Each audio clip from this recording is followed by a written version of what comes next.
Welcome back, All Things MSP crew. We are here for another vendor update, and this is a special one because it is the very first vendor update for one of our newer sponsors, Material Security.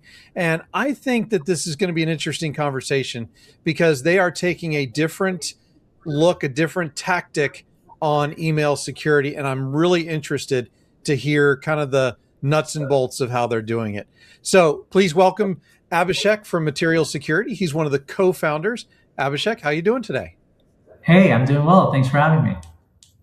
Yeah, no problem. You guys have been a great new sponsor. We love having people who are bringing new ideas and new ways of doing things that can really help MSPs protect their clients. And I think that's just it's something different, which is cool. Yeah, no, I'm really happy to be here and look forward to talking about kind of what Material does and how we think about the problem a little bit differently than maybe some of the other players in the industry. Now let's talk about that problem that you mentioned, because what Material Security is kind of built around is that email security is kind of incomplete and it needs more controls, more borders, and its hands into more things. What does that look like? Yeah, so if you think about email security as most people traditionally frame it, it's a very old category, right? It's been around for almost as long as email has been around.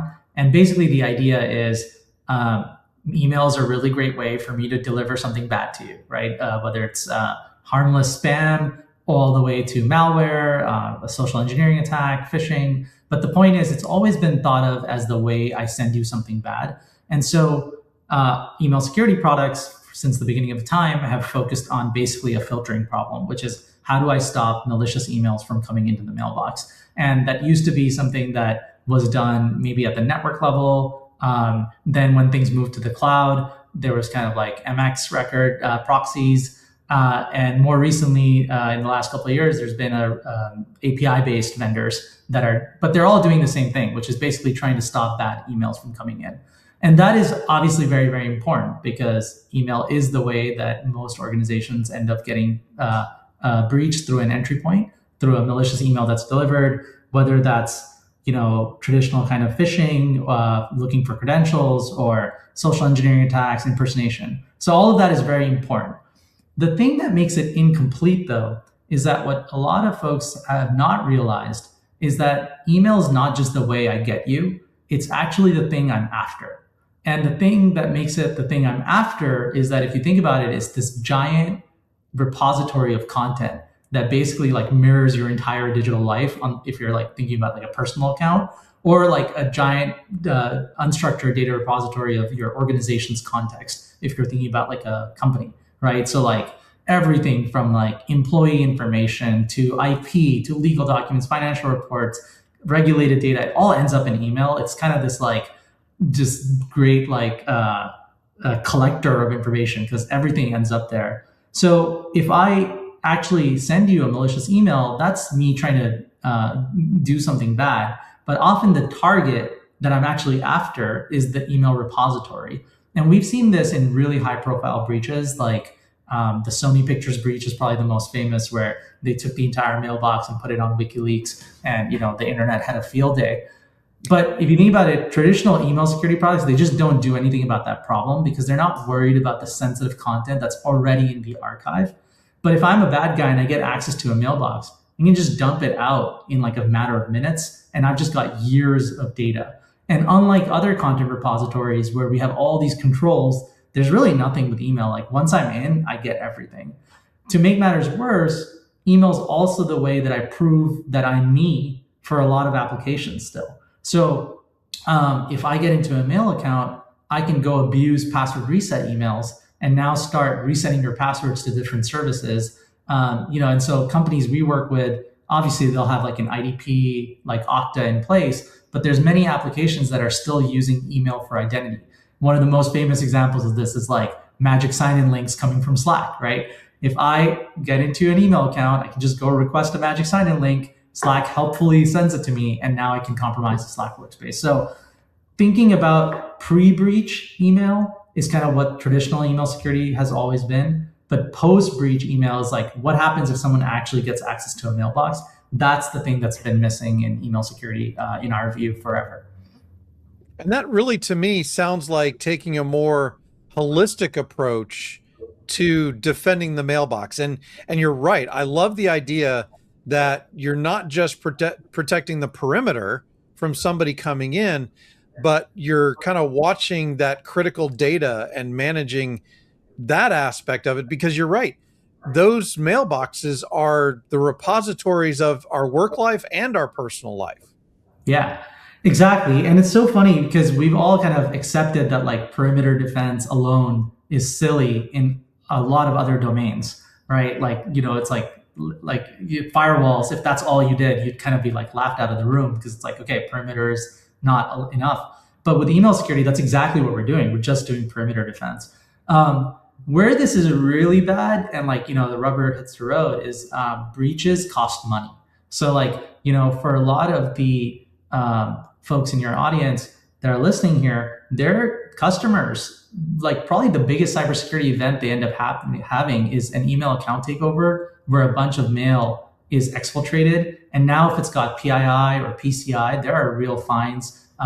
We see this especially in regulated industries. Like if you're in finance or healthcare, you have to pay for basically records that are lost.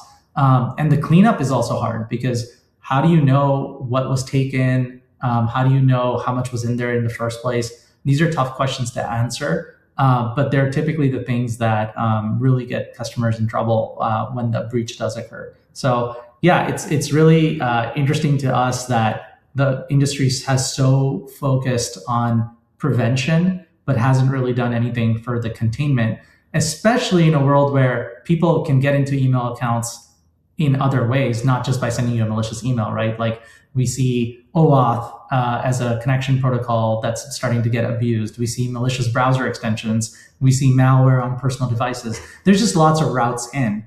And just like we've accepted in other places in security, which is that you kind of want defense in depth, the idea is the same here, which is you should have some defense in depth for the mailbox. Yeah. And, you mentioned also the challenge response type of thing that we use a lot for verifying who we are. And I think that seems to me like is something that we should really be looking at when we're looking at new vendors and things like that, to make sure that two-factor authentication and other systems for identifying ourselves are in place rather than just using email challenge and response. Yeah, exactly. I mean, you'd be shocked at the number of companies we meet where email is acting as the 2FA layer. So think about apps that send you the verification code in email, right? Like you log in and they're like, hey, we sent you a verification code to your email. Well, if I compromise your email account, it doesn't really matter that the verification code exists, right? The second factor is compromised. And so email is kind of the skeleton key where once I have it, I can do a lot of damage. And, even in kind of like services you wouldn't expect, this is the case. So recently, there's this kind of high profile breach with this app called Composio. And it looks like what the attacker did is after gaining access to a mailbox through a malicious agent, they actually were able to request a magic sign-in link and eventually use that to move into production. And that's, really, really bad. So I think, folks really underestimate how much access you can get from an email account. And in particular, one of the things that is a very simple thing that is hard to answer is right now in your organization, which applications are using email for identity verification? Like, can you even answer that? Which is, one of the things that we often help our customers answer in the first place. Before you even think about a control, can you even answer the visibility question? Yeah, and that's a very good question. And I think MSPs especially should be monitoring and managing that information for their customers. Now, I want to go back and talk about the data repository kind of footprint of your mailbox, because something has changed in the last, 5 to 7 years that makes that data even more valuable. Because it used to be if somebody gained access, they'd have to go through all of those emails to find the data that they could use to execute more malicious actions. Now they have AI tools to be able to parse all that email data to find that stuff much more quicker and across a lot more mailboxes. So how has AI affected this whole thing? You're absolutely right. So there's basically two ways that this has become an even worse problem with AI.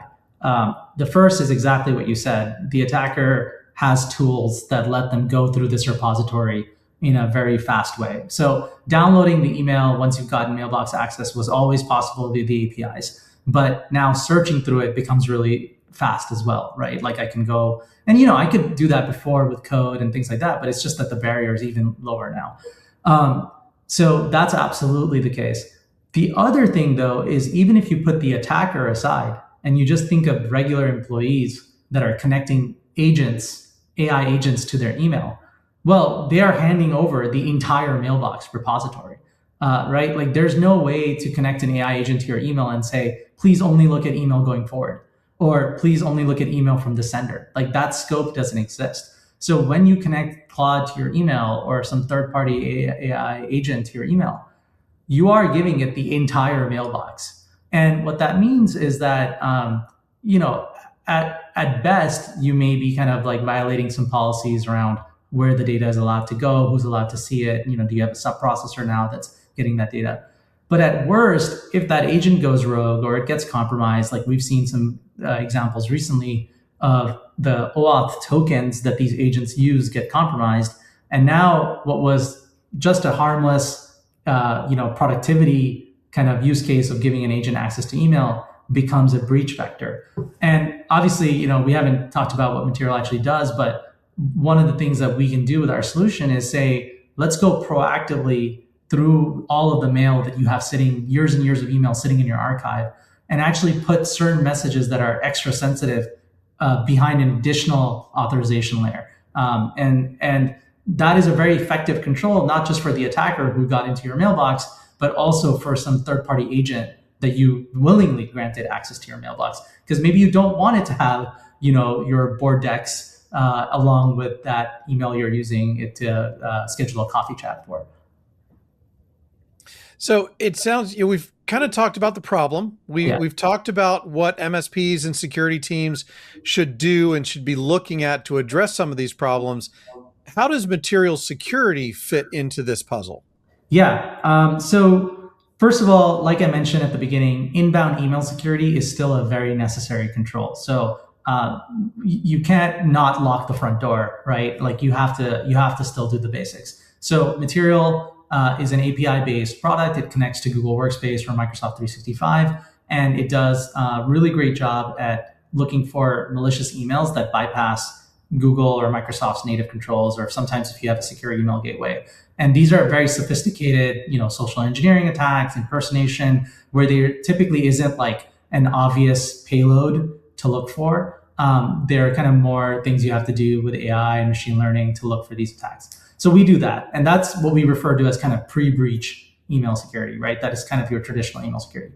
But what we pair that with are controls that actually still help you even in the event of an account compromise. So these controls are meant to be there that start with the assumption that say, okay, now someone is in your mailbox. What could they access? What could they do? And how can we limit that? And the way what Material does for that is basically two core pieces of functionality. One is, as I was alluding to earlier, we can actually scan the entire history of the mailbox. So if you have 10 years of email retention, go through 10 years of email, and we'll look for things that are very sensitive. And we have kind of our own kind of data taxonomy. We can also pick up on a customer's existing taxonomy if they have one. But basically, we label these messages and we'll look for things that are really juicy, really sensitive. And if they are sensitive and also older than a specified period of time, so let's say it's 6 months old message, what we can do is actually use the APIs to redact that message and force you to do a side challenge before you can unredact it. And you kind of have to see it, but the beauty in what we kind of figured out is that you can do this entirely via API. And so the end user experience is very seamless. They do a side challenge using an existing IDP like Okta, et cetera, but they have a stricter policy on it. So for example, maybe they have to do WebAuthn, or maybe they have to be on a corporate device, or maybe they have to be in a known location. But once they pass that challenge, we unredact it, they get access to their email as usual. They're not going to some third-party app. It's actually back in their Gmail or Outlook, and it's very, very seamless. And then after some amount of time, we redact that message again. So it's kind of like at no point are you keeping this giant ball of risk just sitting in your mailbox. You've actually got a control on it. But when the end user needs that message, because we all hoard email for a reason, right? Like sometimes it's very useful. Then you can actually get it back. So that's capability number one. And capability number two is for account verification emails, like password resets, like sign up verification emails, verification codes. We actually intercept those messages and don't allow them to be delivered until, again, on a side challenge, the end user confirms that they're the ones who are actually requesting it. If they do, message comes in as usual, they go about their workflow entirely as usual. But if they aren't the ones requesting it, then we've stopped an attacker from being able to leverage the mailbox to do lateral movement. So it's actually a very simple idea, but it is very, very effective at containing the blast radius of a mailbox. And you alluded to earlier with AI. I think there's actually a third thing that we didn't mention, which is, I mean, everybody at this point has heard about Mythos and all of the sort of like fanfare around it. If there's one lesson to take away from that, it's basically that containment and defense in depth are no longer these like super fancy controls for just the most sophisticated teams. They're things that really everyone should be thinking about, because the probability of something like an account takeover is just gone up a ton thanks to technology like that. Yeah. Now, I think those are really unique and effective ways to take care of these situations. I mean, you're basically inoculating the data. Yeah. Right. Which is, to me, a great way to handle that problem, because the data still stays there in a meaningful way. They can still search for what they're trying to find, but then they find that it's been redacted and have to use the extra authentication to get to the bits that could be exploited. So to me, that's a really, almost fabulous way of doing that, because it still gives you the search capability, but protects the vulnerable data. And by the way, I also think that API is the way to go, because back when I was an MSP, I used the MX record proxy. And now you have two things that could go down that could cause your email to go down. So and believe me, as a vendor, I never want to be the guy that made someone's email go down. So I really like the fact that we're API based, because it helps me sleep better at night.